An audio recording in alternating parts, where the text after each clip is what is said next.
feeling tonight? Everyone? Yeah, that's more like it, that's more like it. Well, welcome. We are here to celebrate this beautiful trophy on our table. Oh, yeah, nice little view. AFCON is back, and hopefully it goes to Nigeria. Any Nigerians in the room? Yeah. You see, I've got a Nigerian next to me. He didn't woo, so maybe he won't come back home. I don't know. Have we got any Ghanaians in the room? What's going on with Odimodu Black today? What's going on? All right, do we have anyone from Cameroon in the building? What?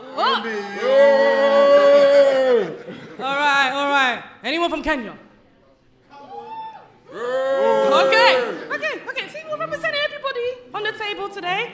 As you know, we have a star-studded Senegal. Oh, you want me to say Senegal? Anyone from Senegal? I'm loving the energy today. Obviously, you are joined by me. I will be your host today, Anita Abayomi. And thank you. I said it right. Thank you. And of course, right next to me, we have Odimodu Black. We have Stone Boy. We have one of the most frightening central defensive midfielders that I've ever seen in my life, Victor Wanyama. And of course, when we speak about my ops, I'm speaking about Alex Song because I'm a Chelsea fan. Alex Song, welcome. Okay, so we are here to celebrate African football and African heritage. So we're going to start with you, Alex, in fact. What does African football mean to you? And we'll go around the table. No, African football mean a lot for me. Like, I was born in Africa, but I was lucky to come in Europe when I was young. But my dream was every time to go back home because, like, in Africa, you know, sometimes the opportunity is very hard when you're playing football. You make people dreaming, you know. I was dreaming to come back home, give them that hope as well, you know. And then today when I go home, I saw those young guys, they see me going the road. I'm every time saying to them, like, listen, I was like you guys, you know, and I dream, I make it. If I make it, you can make it, you know. And then that's happened today. We see a lot of young African players coming here, they're doing so well. And then that's make African proud. I'm so happy for that. Amazing. Victor, over to you as well. What does African football mean to you? For me, African football means a lot, you know, representing motherland, the culture, you know, entertainment, the joy, you know, happiness. So means everything, you know, vibe, it's just a vibe. Yeah. Stone Boy? Yeah, is Africa in the building? Yeah! She started by mentioning individual countries, but I thought she was going to end up saying it's Africa in the building because that's why we're here as AFCON, right? Nice. So excuse my little interjection. What Africa football means to all of us is hope. You know, many homes have been fed today. Many homes have become millionaire homes because of African football. Many kids have had dreams, you know, and have realized their talents because of African football. And many of us have been entertained because of African football. As well, many of us have died because of African football. You know what I'm saying? And we need to consider all of these and realize that irrespective, Africa is the greatest continent on the earth, and that's what African football means to me. Yes. Heavy on the Africa being the greatest continent in the world, for sure. Odimodu Black, what does African football mean to you? Welcome, everybody. Thank you for coming out today. African football, like Stone and Song said, is about hope and happiness, you know. When you look at what Mikel Arteta said, he said if you go to Africa and you throw a ball and everywhere is sad, you know, it will bring about happiness, you know. A lot of people here don't, like, their business is not even football. Maybe they came for the music, but now they don't jam football. You know, it's a vibe, it's wonderful, you know, because football breaks through so many barriers. I supported Arsenal and Barcelona as a child, and I'm seeing this guy here. Do you know what that means to me? when I show my friends the picture at home, they're like, wow, this is somebody we used to look up to. So like, that's why we say it's hope and happiness. Yeah. I like that. I like that you watched him growing up and everything. I watched you as well. Sir, leave my team alone. Leave my team alone. But you all come from Africa, but you all represent different nations. So what does that sense of national pride mean to you as well? So Odumode Black, being from Nigeria, what does that pride mean to you personally? I think it's motherland. The motherland pride, you know. Anywhere you're from, you have to big up, you have to represent where you're from, you know.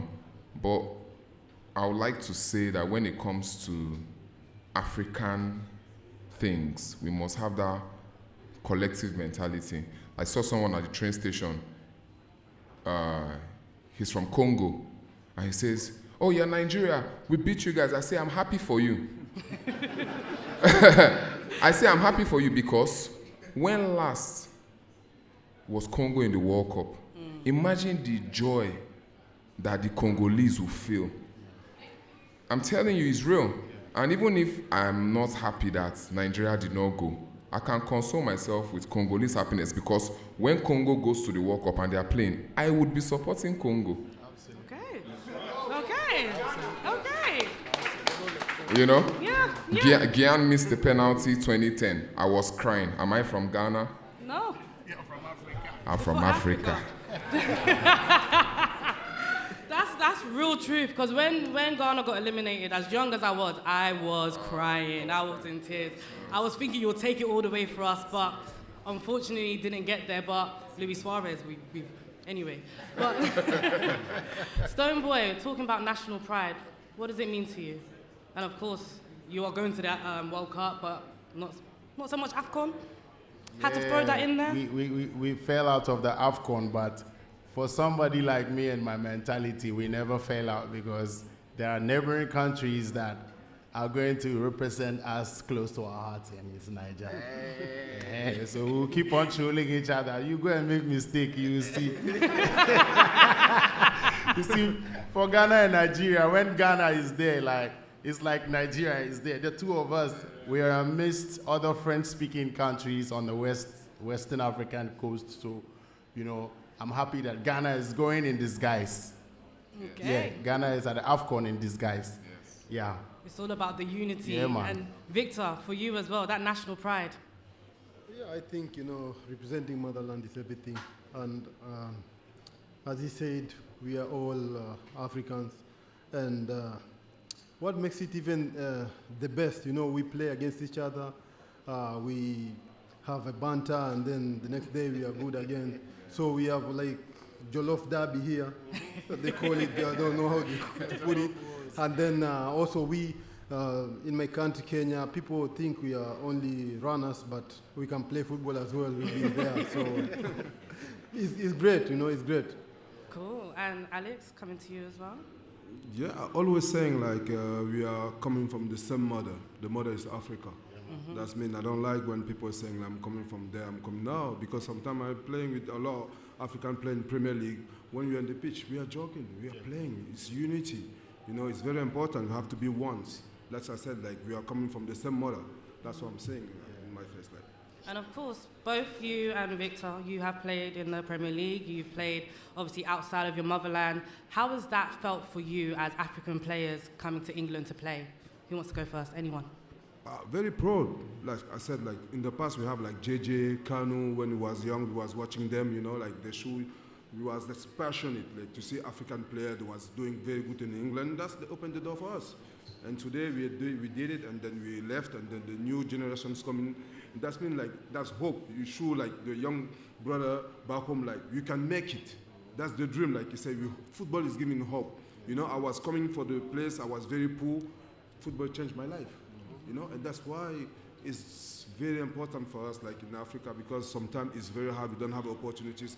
When you see someone just make it, you dream more, like, oh, I want to be like him, you know, and then that's hope giving a lot of confidence. And Victor, for you as well, playing in, you know, in England, leaving your homeland. Yeah, you know, it was a dream watching the likes of Kanu, JJ, representing the motherland, and also following their footsteps, coming to play. Of course, facing your fellow African player like Alex. We want to kill each other on the pitch, but after the game, we are brothers. We come from the motherland, and that's the beauty of the game. So, at the end of the day, we give hope to the other African youth. When they watch this, they want to be where we are, and that's what keeps them alive. No matter how little they have, when they see football and they see the happiness that we pour out there on the pitch, they get happy and they want to be on the same stage. It's even true. I forgot the rivalry that's between you both, but still you find time to just show love to each other after each derby match. So that's really good. Can we get a round of applause? Nice. I'm just making sure that you're all still here with me, okay? I'm gonna catch some of you out sometime. Don't worry, I'm coming. All right. So AFCON is the tournament of music, right? Everywhere we go, we hear chanting, we hear players singing music, fans singing music. But Stoneboy, Odumodu Black, I want to ask you a personal question. Well, not really personal, to be honest. I saw your face drop. But I want to ask you a question. So when we talk about the players playing music in the dressing rooms, do you know of any players that listen to your music or play your music? Come on, tell us the secrets. Tell us the secrets. Like the players that listen to my music. African players? Any. We can go African, we can go English, any. Wabali, Frederick, Semi Ajayi, Okay. Zaidu, Okay. Basi, Indidi, Okay. Iwobi, Lukman, Chikweze, Akko Adams Osime. That's my starting 11. All Nigerians started 11. Okay. That's something to name a few, Stoneboy. Yeah, I may not be able to name all of them, but I know Kudus for sure. Yeah, Kudus is like a brother to me. Thomas Partey, yeah, Fatao, Dauda, and the whole Black Star team, at home and outside home. Music can never, football can never do without music, because even when they're going to play, they chant, the various songs that they chant to boost their confidence, yeah, man, music is always going to be a part of music, of football. That's why we're here. We are too busy. We can play against each other. So this is football and music, That's actually a good segue to the next question. How important was music for you, Alex and Victor, when you were, in the dressing rooms, before matches? How important was that for you? Victor, we'll start with you this time. I would say, music is very important. It gets you in the zone. He's smiling. It gets you in the zone, and then you are settled, you're relaxed. It calms you, and when you go out there, you're ready for the moment. So. Nice. And Alex? No, it's like this. Yeah. Like he said, it's the same thing. We are African. In Africa, in the blood, we like to dance. We enjoy. And then when you're playing football, you might be more relaxed. Before the game, you have to listen to music. You see the dressing room, everyone laughing, joking, dancing. That's give you more motivation. Unity. Sometimes you need it. That vibe, that's bring you up. And then there's rhythm in football. Like you said, music and football go together in Africa. That's the fusion. It's more like how we are African. We need it. Do you have any dressing room music playlists that you can share with us? Any songs that you had in a dressing room? Okay, if you could pick a song right now to get you hyped in a dressing room, what would you choose? It's a lot. It's not only one. We mix a lot of songs. We not only have ones, because we keep just everyone player can say, okay, I have this one. I want to put this one. He said no, this one. Everyone share. That's most important. Okay, so no one has just one song that every time they get ready for something. No. You have players coming from different countries, and any music, any music. Some will play Angolan music, any African music, Ghana, Nigeria, Kenya. We all vibe into African music, so any music. I think that's why they invented the headphones. So when they're going, everybody has their own. Everybody's listening to their own music. Everyone minds their business. Yeah, so they're chilling with their own music. Yeah, because if we want to play High Life for a Nigerian guy, if he vests, so I just wanted to add that. So Yeah? they're right. That's why they actually have. So no one's listening to Stoneboy or Dumodu Black, you're not... All together, but All individually. together. Yeah, that's what I'm trying to catch you out, don't worry. Oh, everybody's still here? All right. Ghanaians, make some noise. And you see, like, another thing is, in terms of music and sport, there's rhythm in sports, right? They say the tempo of the game is speeding up. Tempo is music. Yeah. Yes. The rhythm of the game, the rhythm is music. So there's music in sports, actually, without the music. Do you get what I'm saying? Yeah. I like that. That was deep. That was deep. Clock it. I really like that. And obviously, African music is gaining... They measure the game with musical terms. You measure the game with musical terms. And like tempo and rhythm. Yeah, And I flow agree. and vibe. I agree. The starting 11 is flowing, you know? Osimhen is flowing in the final third. Okay. But like, just like music, African football is obviously gaining a lot of popularity now. African music is gaining a lot of popularity as well. And from the two perspectives, so coming from African football, why do you think that is? Why do you think there's so much more popularity in the AFCON that's coming up in December and January? No, I think like our continent, we improve a lot. You know, it's not like in the past, because in the past nobody was talking about Africa like today. You know, we want to show ourselves like we African, we are very proud. That's what we're doing now. You know, and then we don't give them choice because we're doing good. If we are not doing good, then we're not there. You know, we just there. Hey, we are close because you know sometimes we have a big gap. There was thinking like African, we are so stupid. Now the gap was like this. Today we tell them like, hey, listen guys, no, we are there. We can make it, and we will make it. That's what happened today. And I'm very proud what we're doing for Africa continent. We do it. That's unbelievable. Nice, Victor. I would say, you know, a lot of African players, they've came to Europe, and a lot of African countries, they have been watching what they have been doing in Europe. They have been shining, and coming back to AFCON, everybody wants to watch them, you know, play. And people always think like with the stars that we have in Europe, the African stars that we have in Europe, when they come to African Cup of Nations, they're the one that they will shine, but it's normally tough. Yeah. It's not easy. So you find also the local or their non-African players, they also rise to occasion, and it's a little bit even. You can see like one star who is bigger than the other. Like they're on the same level. So that's the icing on the cake, I'll say. You know, the levels become higher and almost on the same. Yeah.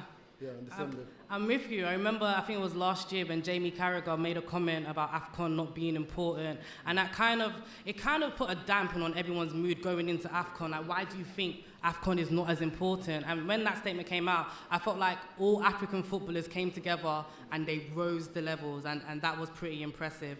And coming to music as well, Africa's global now. African music is taking over globally, and of course, for me, I listen to your music. I listen to both of you. I've been listening to you for a long time.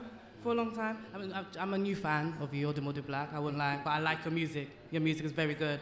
But why do you think that there's been an increase in popularity when it comes to African music? Who's going first? Stoneboy, you go first. Sorry, the question again, the last end. Why do you think the popularity for African music is increasing? It's increasing because popularity for African music is increasing because some of our football brothers have taken it upon themselves to intentionally amplify our music at various points. Some of the times that I remember is when Thomas Partey was walking into the pitch upon one of his signings, and my music was playing in the back, hustling from Choco to Mamprobi, and that's playing to like more than 15, 20,000 people. So that alone is an avenue for promotion. You know what I'm saying? So I believe that African music has grown in so much popularity because of football.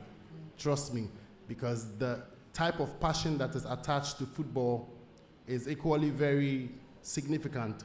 So much so that these players are doing so much when that's how one of the ways that it really got very popular. And I'm grateful for that. I think that's pretty impressive to tie that in with football as well. And Odumode Black, you made a song for a football player, Declan Rice, and he loves that song. So how has African music tied in to the popularity? Like what Stone said, yeah? When I was in Unilag, I did mass communication. And mass communication means communicating to the masses, Abi? Yeah. Literally. Yeah, literally. And the reason why we do this music is for a lot of people to hear it, right? Yeah. And the reason why we're here with this podcast and everything, why shout out to the people that made this thing happen. Exactly. You know, it has transcended beyond us entering the pitch to go and play. Same way it has transcended beyond just entering the studio to make music, you know? Now, as an artist, look at me like Van Dijk likes my music. Van Dijk is the captain of Liverpool. He's the captain of Netherlands. Anytime he posts my music, the whole of Netherlands is seeing it. Absolutely. Salah will see it. If Salah should repost what Van Dijk posted with my music, the whole of Egypt will see it. Now, are you seeing this metric? Yeah. You can't get that metric anywhere. Football is the #1 thing in the world. I'm telling you. Football is the #1. Hey. I'm telling you. George Weah don't use football, stop win presidents. Drogba don't use football, stop war for Côte d'Ivoire. You know what I'm saying? Yeah. I'm telling you. And as a musical artist that is so in love with football, I clocked it immediately that to communicate to these masses. Imagine people come and I sang Declan Rice. Every time you see Declan Rice play football, so far you know that song, you think about me subconsciously or consciously. It's true. It's true. And that's what he said, that they don't have a choice.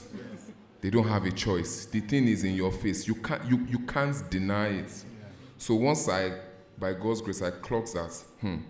This stadium, if all these people can be coming here every week to watch these guys, and these guys are listening to my music, I'm marketing on steroids now. I be so, don't be so. Now so now. Yeah. So shout out to football, man.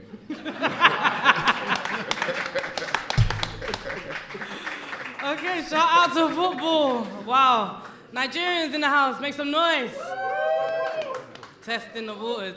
For the first time we're outnumbered. This is crazy to me. Ghana's really in the house. Ghana in the house. It's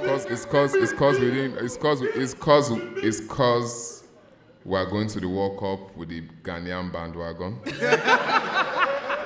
Yeah. And we're doing the same thing for the AFCON. Yeah. You know, Ghana and Nigeria unite. Senegal in the house. I did that one for you guys, of course. All right, so Senegal Jollof, you know? Yeah, that's the one. I mean, Senegal jollof better than Nigeria jollof. They own that jollof. They own that jollof. Come. Mo no scatter this thing. I'm pained anytime the jollof war situation come and nobody mentions Senegal. I'm like, so is Senegal jollof the best jollof in everyone's opinion? Justice for Senegal with this jollof thing. Justice for Senegal. Okay, justice for Senegal. Yes. All right. Yes. Let's fight over something else like amala. Let's fight fufu and let's fight over something else. You know. I know Nigeria has the best amala anyway, so we're the only ones, aren't we? Yeah. That's a kukonte. Oh, then we have the best kukonte. Guys, we have our kukonte is black. If you see our kukonte, you know you have seen amala. Yeah, that's Stone where boy. amala comes. It be like say you go sit down there. That's so they arrange them before. Don't they talk too much? That's so they arrange them before. Wait till call it, I never listen. This has taken a left turn. Okay, let's bring it back. All right, when we talk about football and we talk about your football team, I feel like you're reading my questions off my thingy, aren't you? Since. When we talk about football, I can't not ask about your own personal skills. So I've watched both of you growing up, right? And again, like I said, terrorized my team quite often, okay? So what would you say are your personal skills that you have? And then I'm going to come to you two about your personal skills in football as well. And how have you amplified your skills in your professional careers? Victor, we'll start with you. Only because you look down. For me, I can't say, I don't speak about my skills, but when I'm on the pitch, what comes, I just go with it. I don't care. As long as I pass you, but I'm not more of a skills guy, but it depends with how you come. So how I can put it, I could do everything. I could do a bit of everything. So maybe scoring less, but I could do a bit of everything. Alex? Yeah, I go with him, like, because the position are you playing, sometimes in the pitch you cannot do a lot of skill, you know. In my position, when I was playing in front of defense, like I have to give the ball, but sometimes I make it, you know. Sometimes when I get the ball, like the assist to Henry. Yeah, sometimes it's like this. That assist before the game, I told him like, I will give you the ball tomorrow. I will make you score tomorrow. Wow. Because we have the same agent, and then he called me in the night saying like, "Hey Chiri, you're playing tomorrow." I said, "Listen, I will make him score for sure, definitely." Are you serious? Say yes, you will see. And then it's happened. That's crazy. What game was this one? It was against Leeds. Leeds? Yeah. Okay, someone even said it there as well, Leeds United. All right. Yeah. That's legendary. We got a nice exclusive there. You know, he told Henri he's going to pass the ball to him. Okay. Odumodu, I've been seeing you online about your skills and your love for football, so please tell us something. So, like, these two guys are my best type of players. These two guys in football are what they call sacrificial lamb. Yeah. You get what I'm saying? Without these guys, there's no team. Yeah, yeah. These guys are like Busquets. They are like Makelele. They are like Pello. All in one. If you take them out of the game, their team cannot play anything. But do you know why I like them? They are very rough. And for me, the best thing I like about football is when I do a rough tackle and the referee does not see it.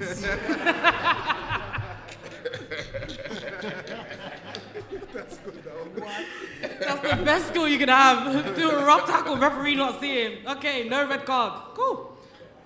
Stoneboy.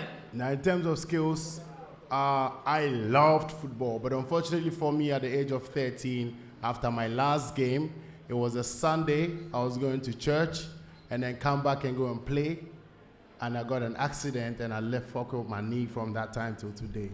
So I can't play football no more.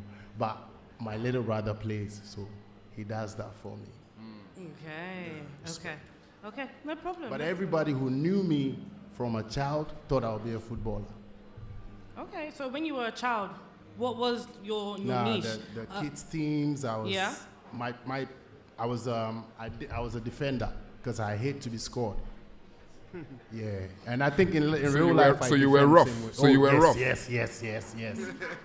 Smart defense. I like that. He was rough. He's saying he's rough. And in real life, I'm rough. You know that. I like that. Smooth rough. I think we've got like a solid team over here. 100%, a nice five-a-side. Defense. If you play against our team, it will end 0-0.